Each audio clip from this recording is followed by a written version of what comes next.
through fire with shadows on my heels. Scars turn to stories that taught me to feel.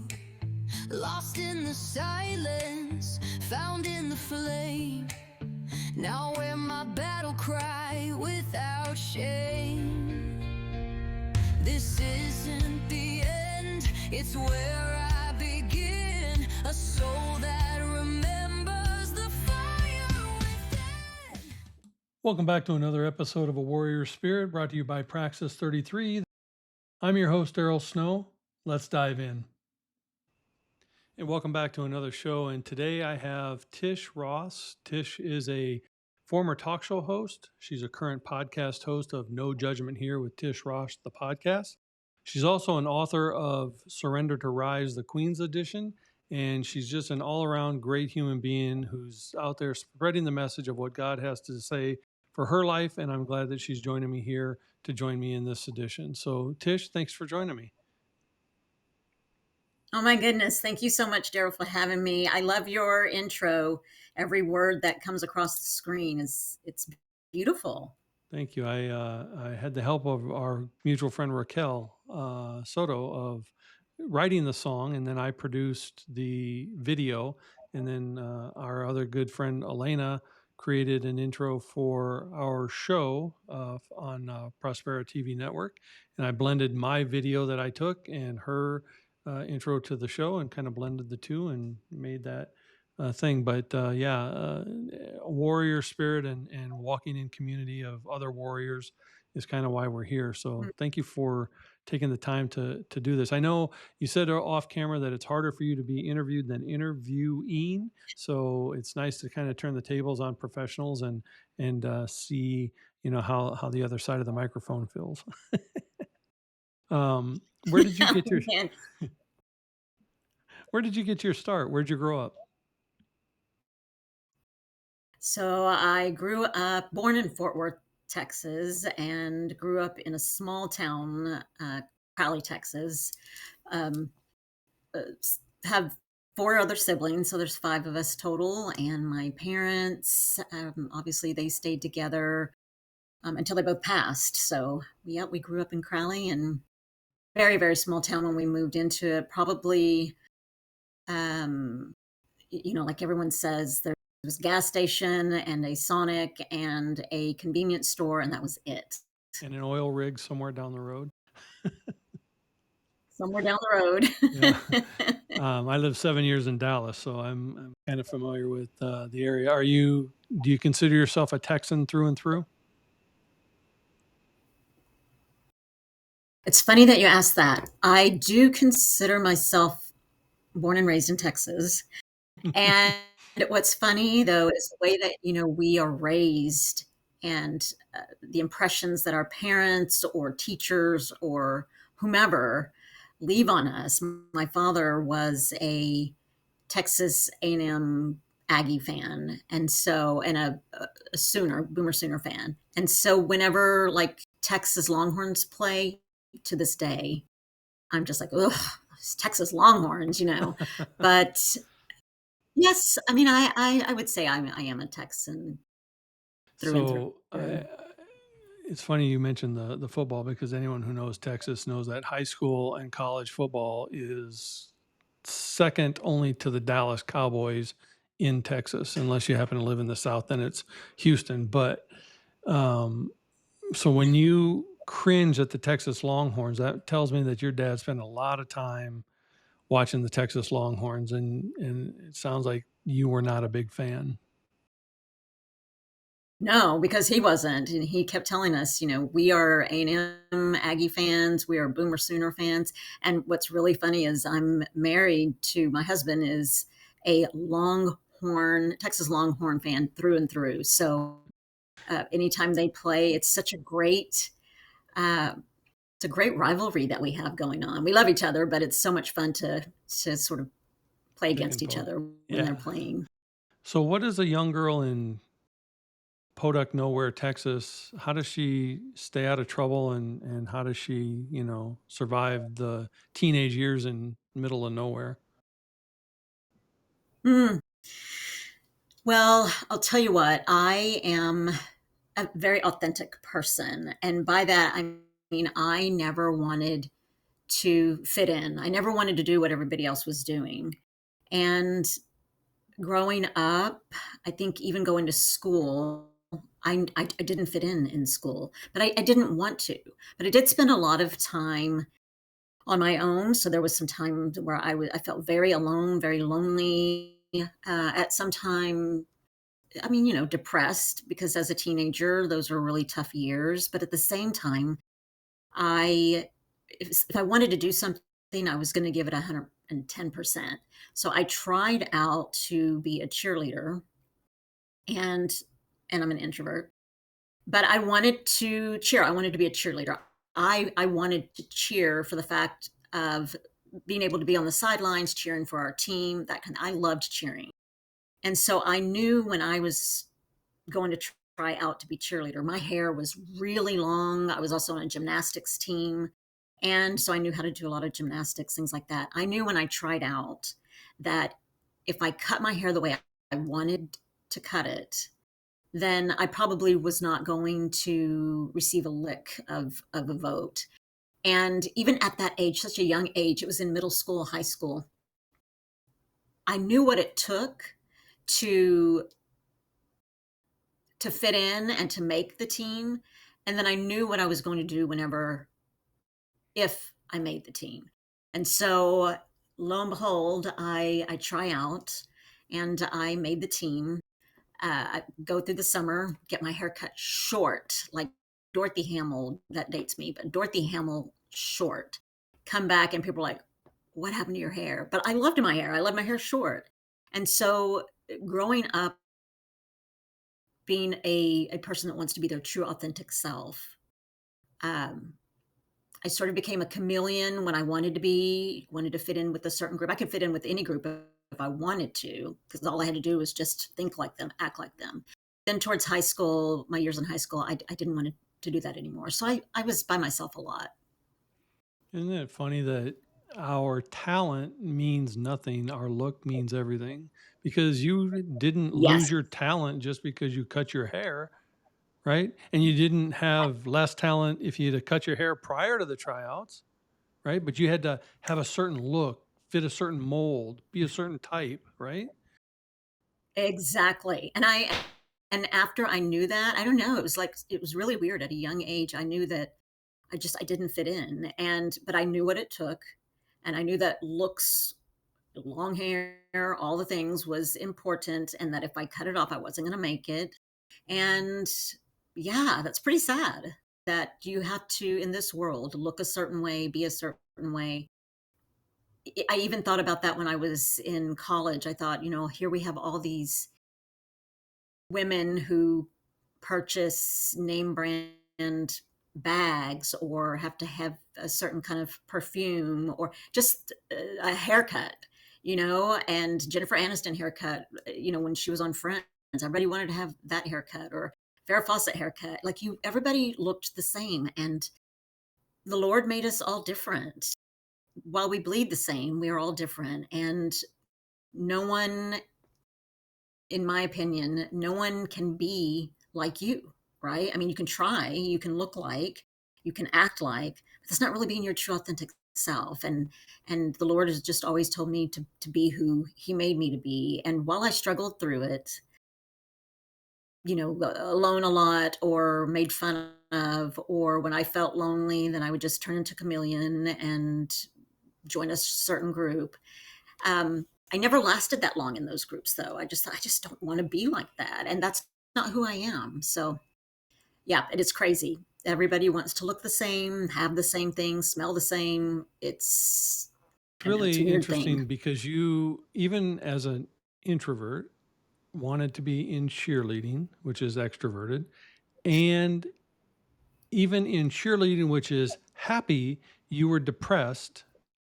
So, and even as someone who wanted to live authentically, you were hiding. So you had all these weird dichotomies going in your life. How did you manage to balance your way through that? Because some people in that situation turn to drugs and alcohol, and others turn Mm. to others things. So how did you balance your way through all that dichotomy that you were putting on yourself?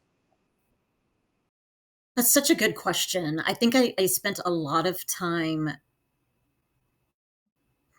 yeah, trying to balance, trying to fit in, trying to be, like everybody else, but at the same time in within myself, it's not who I wanted to be, it's not who I was. But yes, I wanted to be a cheerleader because I love the whole idea of cheering.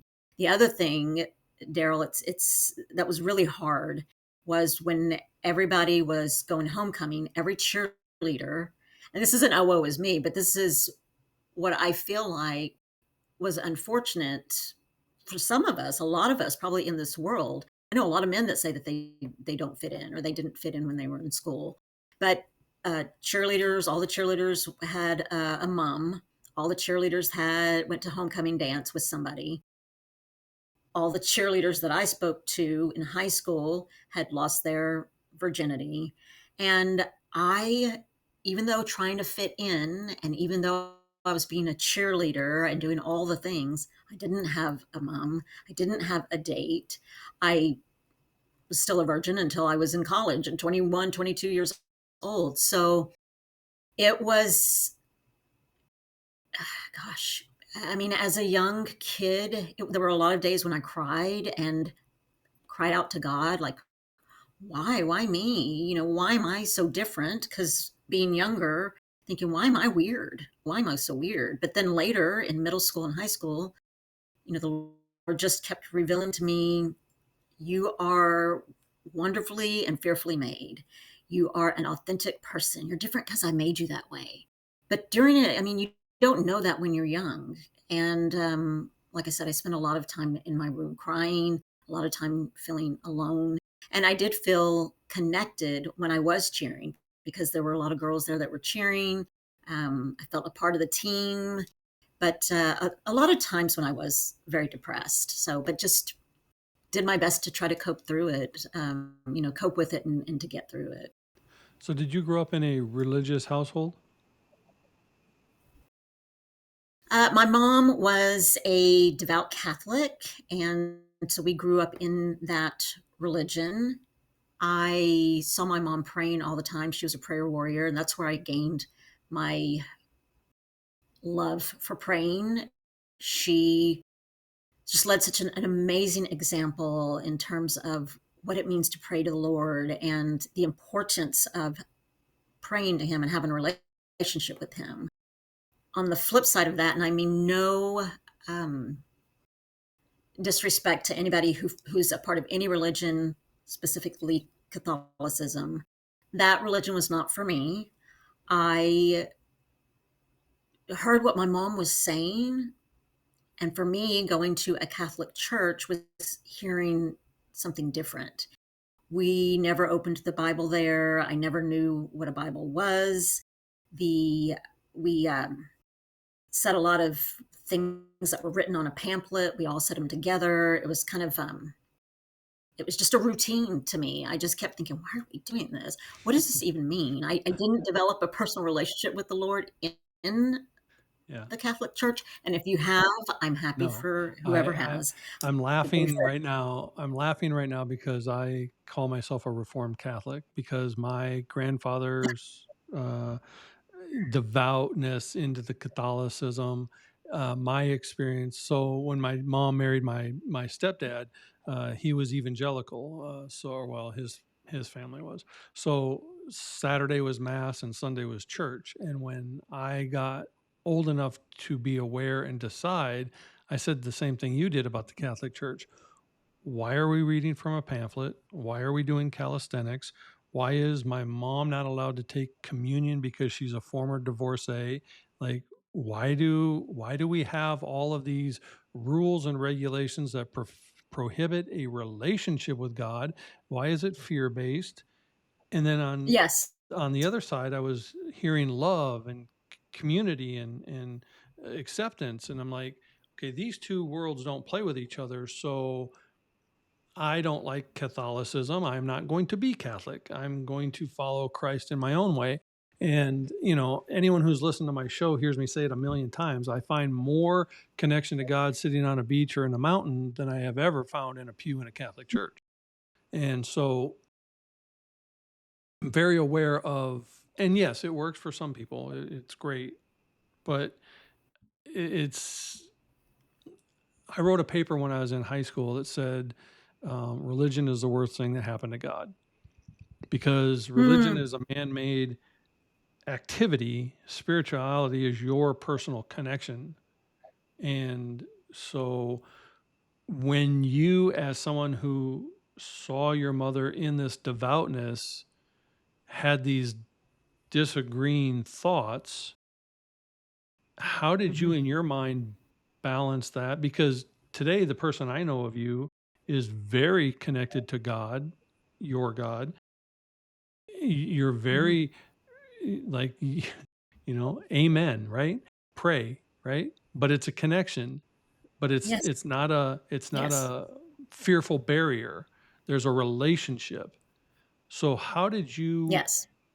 go from the devoutness of Catholicism to the relationship with Christ? Hmm. That's a good question. So I wasn't a devout Catholic.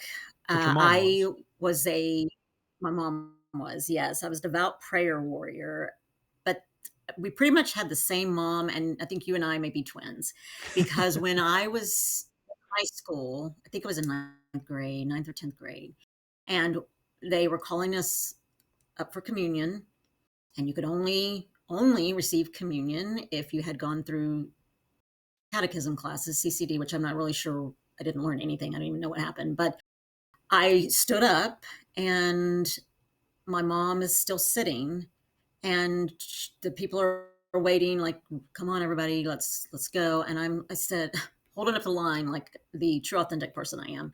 I said, Mom, let's go. Because I had never really noticed it before. And I think I was a freshman in high school. I said, Mom, let's go. Why aren't you going? And she said, I can't. Like, she was whispering, I can't. Like, you're holding up the line. Let's go. And I go, no, I'm not going until you go. Why are you not going? And she said, I can't go. Uh, I'm divorced. I was beaten. And I said, you were beaten. Let's go. And she said, I can't. After that, Daryl, I was done, because yes, fear-based. And I had visited another church with one of my friends. It was a Baptist church. And I thought, what's happening? This is completely different. And where do we go to confess? Because where's the priest? And yes, the religion, the Catholic religion for me, I was so in fear of God in an unhealthy way that I was even lying to the priest. I was like, I'm not going to tell him everything I did, because I'm going to be on my knees singing Hail Marys, Our Fathers, like with their clothes. Right. So I didn't even tell them everything. And then it was after being introduced to a completely different church that I'll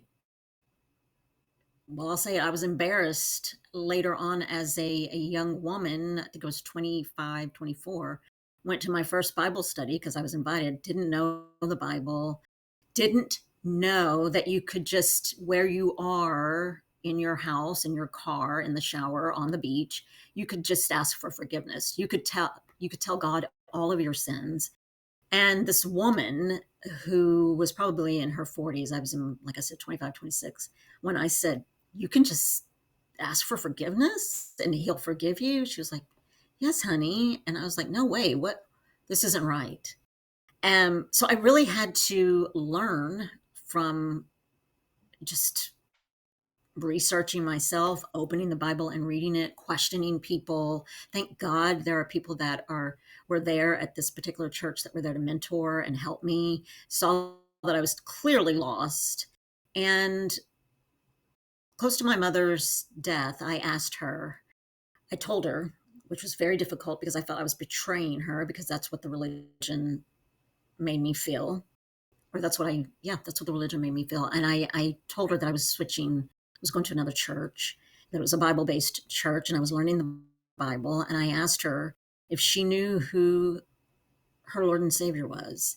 And she said, I do, yes. And I said, but Mama, has he been in your life? You've accepted him in your life? And she said, yes, I have. I know what you're talking about. And I said, okay, I just want to make sure, and I don't know, Daryl, I don't know. You tell me, maybe you can tell me. I don't know if I put myself in these positions. I want to be a cheerleader. I know what it takes to be a cheerleader, but then as soon as I'm um, voted in or elected to be in the church, I'm cutting my hair. I fit in, but I don't. I'm a virgin and they're not. I'm going to a Catholic church. I don't believe in it. I'm holding up the line saying, no, mom, we're doing this. Then I go to a different church. Like, I don't know if I'm put myself in these positions or the Lord puts me in these positions to learn more about myself, to learn more about who He is so that I can share with others. I don't know. It feels to me like you put yourselves in those positions because someone who is desperately trying to be authentic, in your words, is putting herself in inauthentic positions to see if your feelings of authenticity are true. Am I willing? Mm. Am I willing to be authentic, or am I willing to just say I want to be authentic? And you test yourself over and over and over again for your true authenticity. How long will I stay in it? Will I do it? Will I conform? Will I whatever? Does that make sense? That's true. Makes total sense. And I, being the stubborn person that I am, was in part of my mind was I'm not conforming. I'm not conforming. I do not want to do what other people are doing, but I know how to do it if I want to feel a part of anything because I felt so alone a lot until I found, my team weirdos. And I was like, yes, yes, I found the people that I can be my true authentic self. And I'm so comfortable being that way. I am home with the weirdos. Yes, yes, we're the weird ones because we're not how, the same. how old were you when you found your husband? So I've been married. This is my third marriage. And for me, the third marriage was the charm. I got married at a very young age to my first true love, my first true everything. And that was very young. Like I said, and I'm not afraid or embarrassed to say that I lost my virginity. It was probably at 21 years of age to my husband, who I thought, oh my goodness, he hung the moon. Very young, got married, and that didn't last long. We were just way too young. I didn't know what love was. I really didn't. And then married, was divorced, was single for a lot of years. Then met and married my second husband. We have our two children from together. And he was removed from our home. He sexually molested a family member. And he was removed from the home. I was a stay-at-home mom at the time, and overnight became a single mother, sole provider, sole spiritual leader, sole everything for our children, and struggled, really, really struggled for about 10 years providing for my children, and ultimately, though, leading them to want to seek the Lord, who God is. And He is so good because during that time of struggle, and the three of us on our knees praying to God just to help us, just to be with us, they saw answers to prayers. They knew that God was real. They may not have had their personal relationship with Him yet, but they knew that He was real. The way that we had prayed, like we all do, right? Even as adults, we have this expectation of if we pray this way or if we ask for these things, God's going to bring it to us. And He answered us, but in better ways than we ever could have imagined. And then after that, my husband now, precious man whom I feel like I just don't even deserve. The Lord literally just put him in he was in a prayer request, and I was on the prayer chain. I worked at our church for a while, and a mutual friend of ours had put in a prayer request for him. And I thought, well, I wonder what's wrong with him. Never talked to my husband now. We went to school together. Didn't even know we were in the same sixth grade class together until I saw a picture of us. Never talked to him, never wanted to talk to him, never wanted to know him because he was a troublemaker in school. And I didn't like to be in trouble. But once as an adult, here we are married now 11 years, yikes, 12 years. I saw the prayer request, prayed for him, and then we connected through Facebook. And he has taught me how to unlearn certain behaviors or what I think that I expect or deserve or don't deserve, which was a lot of narcissistic abuse from my ex-husband. It was a lot. So It was tough on him. yeah, and I can relate to that because my ex-wife, my first wife, when I came into her life, her three kids, uh, 13, 10, and 2. And so I was an instant husband and father.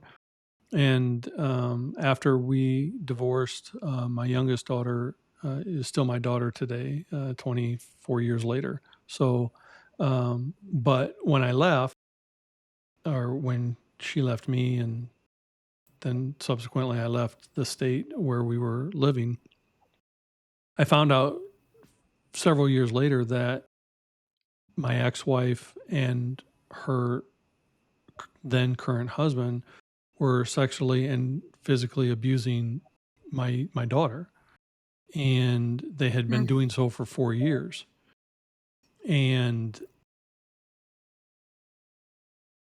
so I asked my daughter, I said, why didn't you ever tell me any of this? And she said, I didn't want to lose both my parents because I knew you would go to jail, because she knew what my reaction would be. She knew Mm. my violent temper would have taken matters into my own hands. And so she endured these 4 years of trauma because she didn't want to lose me, as well as I've already lost her mom, who was an active part of this behavior. So when I watch my daughter grow up and I watch her transform and I watch her heal, I see now currently, because she's gotten to the other side of all that, the type of man that it takes to make her feel safe and make her feel Mm. comfortable and make her love herself, and is willing to walk with her through that process now that she's in her mid 20s. So I can only imagine what type of husband you're currently married to, because even though he was not responsible for what happened to any family member, he's still a part of your family, and it still brings a certain amount of guilt and shame to you that your husband, that you were married to a person who could do that. So for him to be able Mm. to love you through that and to help you forgive yourself and to love yourself, that is a gift from God to help you with what you're going through. So how does a person like that come into your life and make you feel the safety that you do? Gosh. Well, first of all, what an amazing father you are. And I am so sorry for your daughter. I mean, the things that children and adults, right, take on from being abused, whether it's verbally, sexually, physically, emotionally, mentally. Boy, we take on things that we we're not supposed to. But I think a lot of it does have to do with shame and being worried that if I tell somebody, somebody's going to get mad at me or they're going to not talk to me anymore, which is my chapter in the book of Surrender Rise is called The Secret Within, because I held that in for years. My children didn't even know until they were in high school, I think. But This is the book. yeah, So such a you're great book. So many stories. Yes. It's such a privilege to be able to share in that book with so many other women who have amazing stories and testimonies to share. But to answer your question, what kind of man? I He definitely is a blessing. He is someone whom, when I met with him, I just thought, you know, what do I have to lose? We were friends, and I just decided that I was going to tell him everything about me, everything that had happened. He was the Lord let me know that he was a safe place for me to do that. We were just friends. Again, we're just friends. And the quality that stood out the most about my husband, Mike, is that he genuinely was listening. He genuinely heard me. He wasn't listening to respond. He was listening to me, which was the first thing that made me fall in love with him, because my ex-husband never sat and listened to me. He was narcissistic and would tell me, how to think or how to feel, or it was my fault that certain things were happening. But this man, Mike, that the Lord blessed me with, listened to me. I fell in love with that. I was like, wow, my gosh.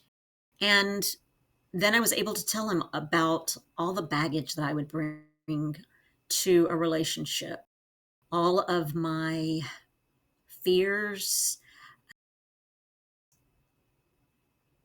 quirks, um, that I was scared to let anybody in, because here we go again, marriage number 3. Oh my gosh, what's wrong with you, Tish? You're married 3 times. Wow, what's wrong with you?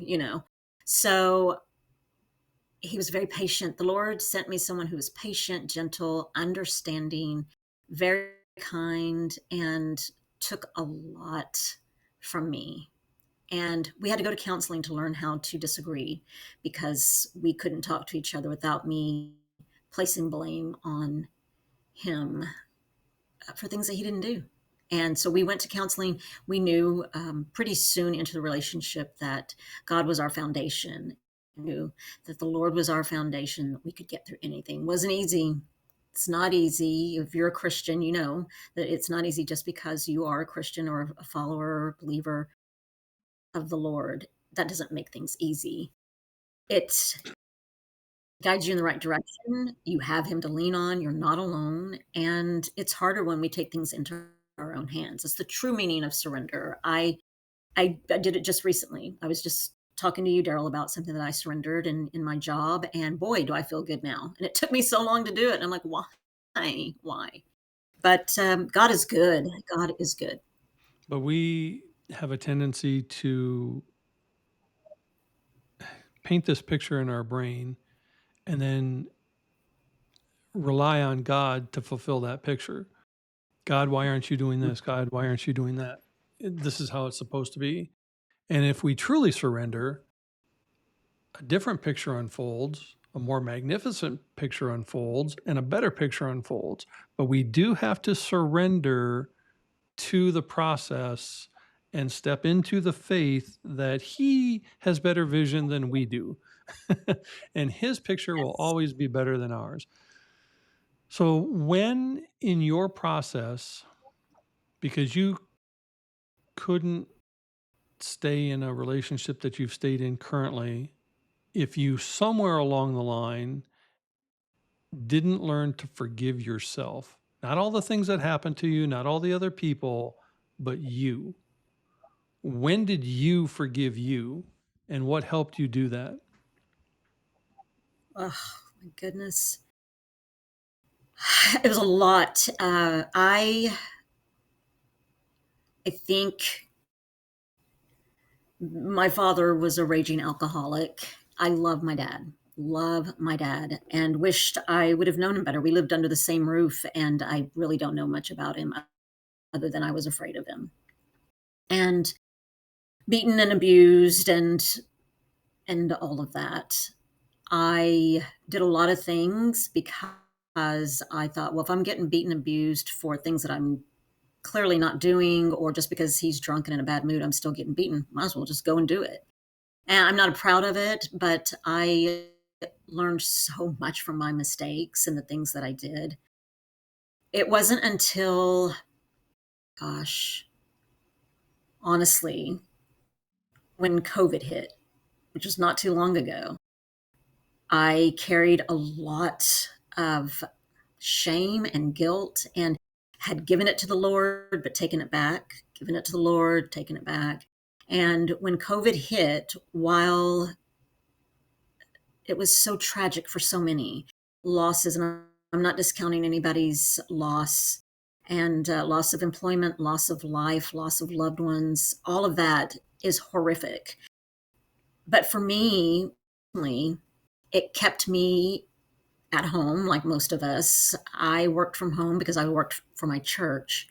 And I can remember sitting still with the Lord, just like he was sitting in a chair. And I remember talking to him. This might sound crazy, but I remember saying, okay, Lord, you sit there, like literally physically. I was like, you sit there. I'm going to sit here. I've got something to tell you.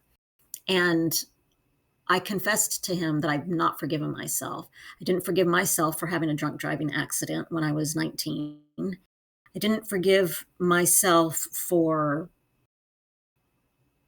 being afraid of him. Like, he's forgiven us, but I was afraid of him. I didn't forgive myself for being honest with him. I felt like I was lying. So because I wanted to be good enough for him to love me and accept me as an adult. This was just in 2020. And the reason why I never wanted to have a video podcast, I only wanted to do audio, was because I was ashamed of the way that I looked, because of the scars on my face. My nose is crooked. I've got scars on my forehead, all from a drunk driving accident. Felt hideous and never wanted people to see my face ever, ever. And then the Lord brought Elena Rodriguez into my life, and she was a life coach for me. I had started an audio podcast back then, and that her coaching intertwined with self-work and talking to the Lord and telling him, I don't want anybody to see my face because I'm so ugly, because I had this car accident, because I was driving drunk at 19, and I run into this exit sign and my car flips across the highway, and here I have this 475 stitches in my head, and I'm ugly, and I did this, I chose to do this. And so I look in the mirror every day since that accident, which was in 1987, up until 2020, and thought, you are hideous. And the Lord said, I'm going to cry.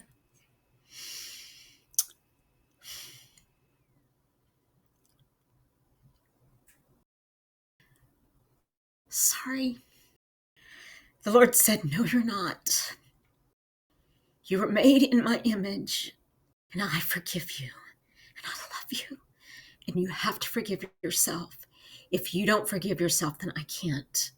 And I do. So please know that you were fearfully and wonderfully made, and you were made in my image, and I love you. And 2020, while very difficult, was eye-opening for me. It wasn't too much longer after that I'm ready to go live. I'm ready to show my face. I'm ready to speak in public. And she said, okay, when are you going to do it? And I thought, I don't know. She goes, give me a date. Give me a date on the calendar. And when you go live, I will be there. If no one else is there, I will be there. And I said, okay. So I gave her a date. I went on Facebook Live. That was the social media path that I took. Went live for the first time and shared why I was going live and why I was showing my face and why I had not forgiven myself. And from that interview, from that Facebook Live, there was somebody that was at a radio station who told me they never watch Facebook Lives. We didn't even know each other for whatever reason, and we know why. But she clicked on my Facebook Live that very night after the live ended, she Facebook messaged me and she said, I want you to come to the radio station. I have a radio show and I want you to come and share your testimony. And I said, okay. And got off that, or finished messaging her. I messaged Elena Rodriguez and I said, oh my gosh, you're not going to believe this. After this live, I've got chills now. There's a lady listening at the radio station. She wants me to come and share my testimony. And I said, yes, I'm scared, but I'm going to do it scared. I'm going to do it afraid. I go to the radio station. I share my testimony. The owner of the radio station came in during a brief commercial break. I think the commercial break was a minute long. She came in and she said, I love your voice. I love your story. I would love for you to bring your podcast, which was audio only back then, No Judgement Here with Tish Ross. I want you to bring it to the radio station. And I thought, okay, well, let me think about it. And she said, you got a minute. And I said, okay, I'll do it. And right then, Daryl, I knew that I had forgiven myself. I knew that the Lord had something bigger and better for me. But again, it wasn't about me. He wanted me to do this podcast to share what he has done for me, yes, so that others will know who he is. And he's a good, loving God. He's a forgiving Father. He forgave me of this drunk driving accident a long time ago. It was me that didn't forgive myself. He has purpose for us. There's purpose behind, I don't want to say the pain, but there's purpose behind what we go through in our lives. And if you simply surrender, which I tried simply so many times, but didn't fully because I continued to hold on to the guilt. As soon as I did, look what happened. He said, here we go. You're going to the radio station. You're going to take your podcast and you're going to do what I called you to do. And that is to invite other people to share their testimonies so that other people will know who I am and how good I am. And what a blessing that has been. Amen. And that is why, if people look at the beauty of a mosaic, they see this wonderful, beautiful picture of the mosaic. But if they really look at a mosaic, they find that it's made of broken glass. The beautiful picture comes from the brokenness. It doesn't come from the picture. And your beauty has been internal all along. And you learned at a young age, oh, I have to have long hair and I have to look pretty. I can't cut my hair and be who I want. Oh, now my face is damaged, so I'm no longer pretty. When your beauty has lived within you the entire time. And through that brokenness, your beauty gets to shine. And it has nothing to do with your physical look. It has to do with the light of the God that lives within inside you.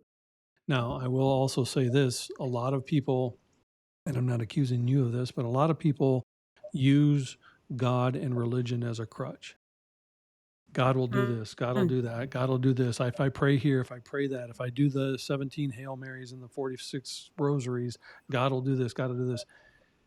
That is such a waste of the relationship with God, because that's not how it works. It's not a crutch. And I heard a preacher say once, and this is one of the few times that I've agreed with preachers, but he said, everybody is waiting on God. But what if God is waiting on you? And I can give you the most beautiful shovel, but you will never get a hole till you put a foot to it. You have to do your part. And forgiveness, in most cases, is our part. Not forgiveness of others. That's easy. Forgiveness of ourselves. That's the hard part. Rebuild from the inside, heal from the inside, and the external will take care of itself. And once you learn that, look what happened. And now you have this podcast, real people, real stories, real talk. And now it's also on Roku and Amazon Fire soon to come, and on Google Play and on Stream. You are shining your light through your message because you forgave yourself. Because God had already done it. He had. And Daryl, you speak so beautifully. I just love the way that you speak. You, life coach. I, when you said that the beauty was, you had it all along. And, but yes, you hit the nail on the head. The whole time I was thinking it was a struggle. It was between being authentic or fitting in, being authentic and feeling blah about myself, or trying to fit in and look like everybody else and still feeling blah about myself. Maybe felt accepted for a little while because I was doing things to fit in.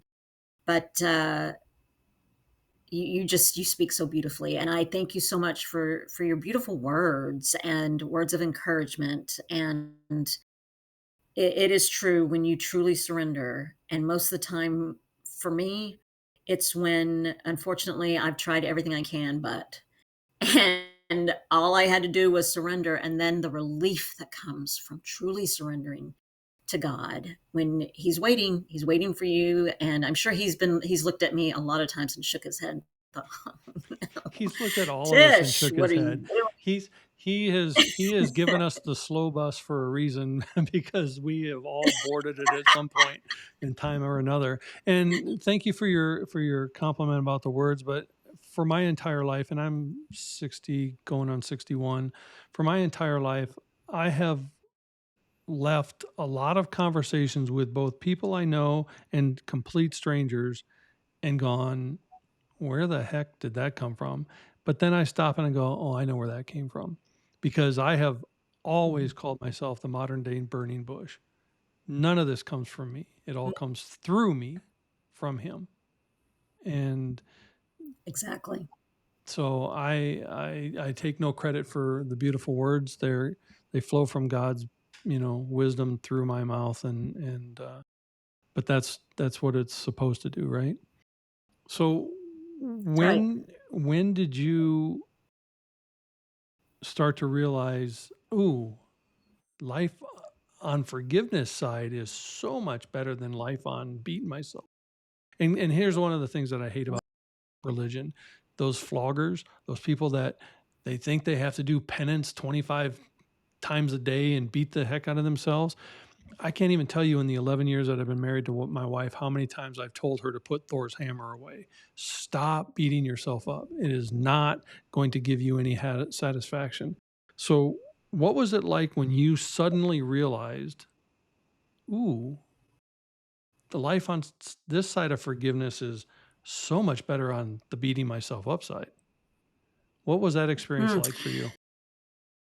I think that it actually came, the Lord was trying to get my attention for so long, right? And I think that moment came after,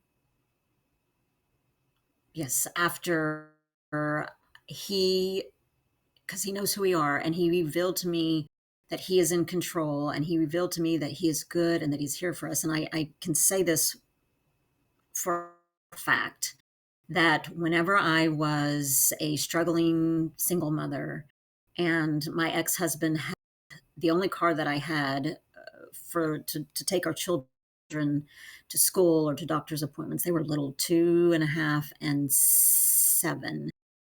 He had the car towed out of the driveway, and he had called and said, "Hey, go look out the window." Even though we weren't talking, he hadn't been incarcerated yet. He said, "Hey, go look out the window." And I did, and the car was being towed. And I said, "Why would you do that?" Because I was a stay-at-home mom before, like I said, overnight. And he just laughed and he said, "Figure it out." So my children and I were on our knees praying, and I really didn't know exactly what to pray for other than we were just praying for transportation of some sort, whether that was a neighbor who was willing to give us rides to school when it was raining or cold. Was it me being able to afford a taxi at the time when they didn't have Uber and all that? Was it that a bus would, you know, show up in our town? A bus stop would show up for us to catch whenever we need to go do things. And So we would pray, just please God help us. And my children would say, my son, who's a youth pastor now, but at the time he was 7, and he would say, please God help my mommy, help us. And I found a church. I hadn't been to church in a long time, and my neighbor drove us to church. And I walked up to this church that I'd only known about through someone had mentioned and said, hey, you ought to try this church in Burleson. And through my brokenness, we got a ride, and we walked up to the front, started walking to the entrance doors, and they had servants there that were welcoming. And no one had ever asked me how I was doing, because not many people, nobody knew really except for my family what my ex-husband had done.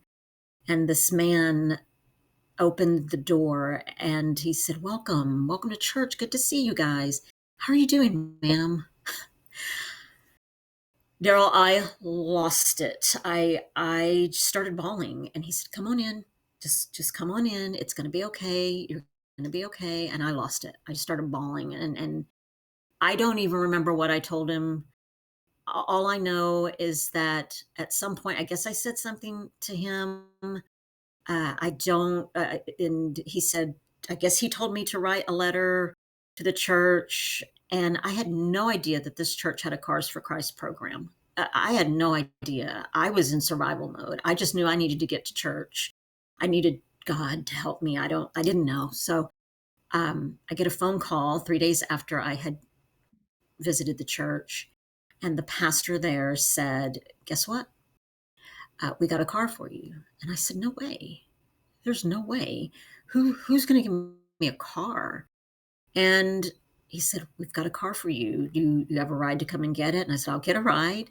And that was what opened the door to me, knowing that God is for us. He is real, and he cares for us. And it opened my children's, it was bigger than just getting a car. It opened my children's eyes to knowing God is real.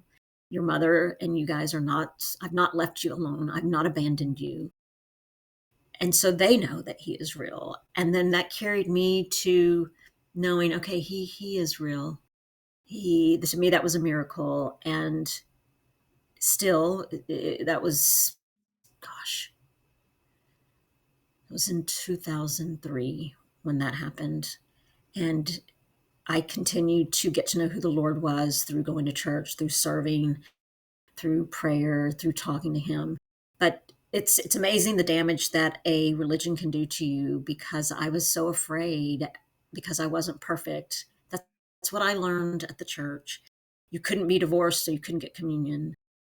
You tell these prayers to a priest, and you're on your knees praying and asking for forgiveness, and you could only receive it through saying all these prayers. So a lot of that shaped me to who I was, unfortunately. And it was really until that happened, and I had nothing but to surrender to God. Seriously, literally had nothing and nobody else, because it was not a secret I was going to tell anybody. And the Lord broke me more and took that sin, that pride, that I was not about to ask anybody for help. You don't ask, my dad told me, you do not ask anybody for help. I was so at his mercy that I learned how to ask for help, and then learned that he's real, and that I could have a real conversation with him, and that he's forgiven me of everything, and that I was ready to forgive myself. I was finally ready. It took a long years to forgive myself. But boy, the freedom on the other side of knowing how good God is, and that he's never left me, and he's never abandoned me. Even as an abused child, he was there. There were times when I thought, why is this happening to me? Why am I being beaten? Why am I on my knees? And why is my dad an alcoholic? And he never left me. But that revelation didn't come until I was an adult. So being on the other side of that, I'm here to tell anybody about him. I'm here to tell everybody about him, and might have a platform where everybody else can do the same. Well, that's the beauty of learning a connection and a relationship with God, is that you find out that the middleman is not necessary. You can do what you did, where you just set them down and say, hey, God, here's a conversation I need to have with you, right? So I'm going to ask you a question Yes. that you ask some of your guests.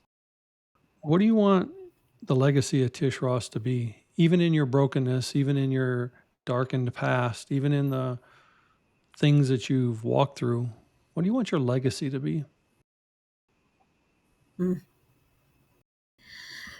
Gosh, I hope that when I'm gone, that people will remember me, my children, who will continue and carry the legacy of it's never too late to start a relationship with the Lord, that prayer is powerful, God is good, and that He forgives you, that He loves you, that you don't have to be perfect. You're not going to be perfect. There's nobody here that is perfect in order to start a relationship with Him.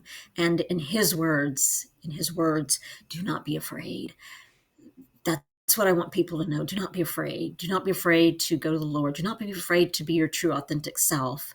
Don't hide that beauty. Start today. You can do it. You can be your true, authentic self today. And that if you haven't asked the Lord to be your Savior or to come into your life, you can do that today. You can do that today.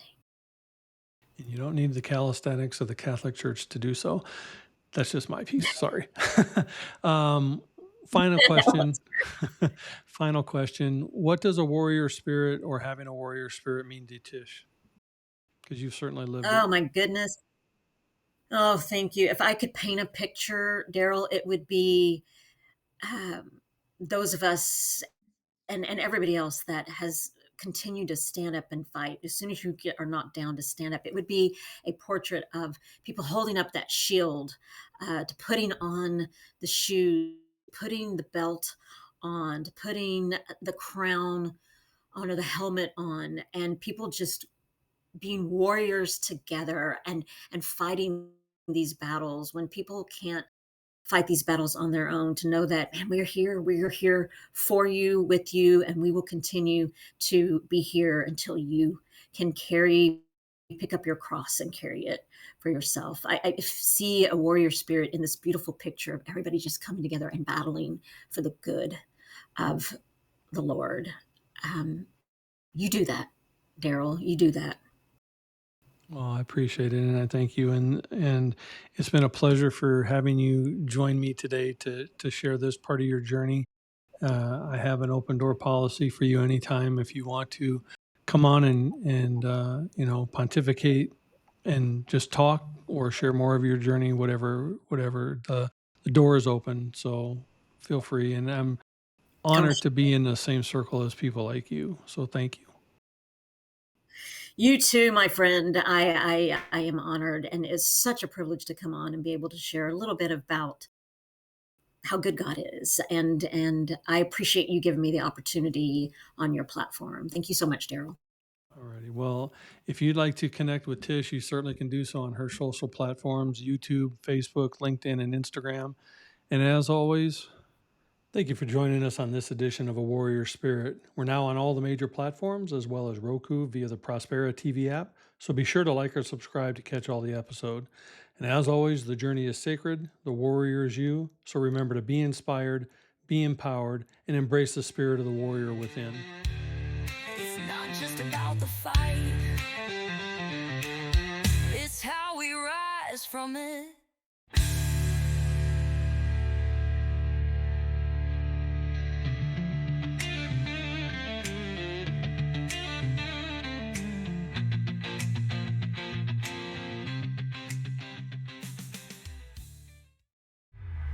This is your Prospera era, where dreams align with grace, abundance flows like rivers. You've stepped into your place. Rise, reign, and remember, you were born to shine. Welcome to your moment.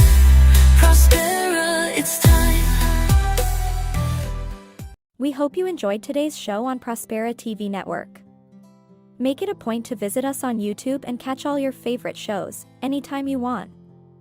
Interested in hosting a show of your own? Or advertising your business on our network? Contact Elena Rodriguez.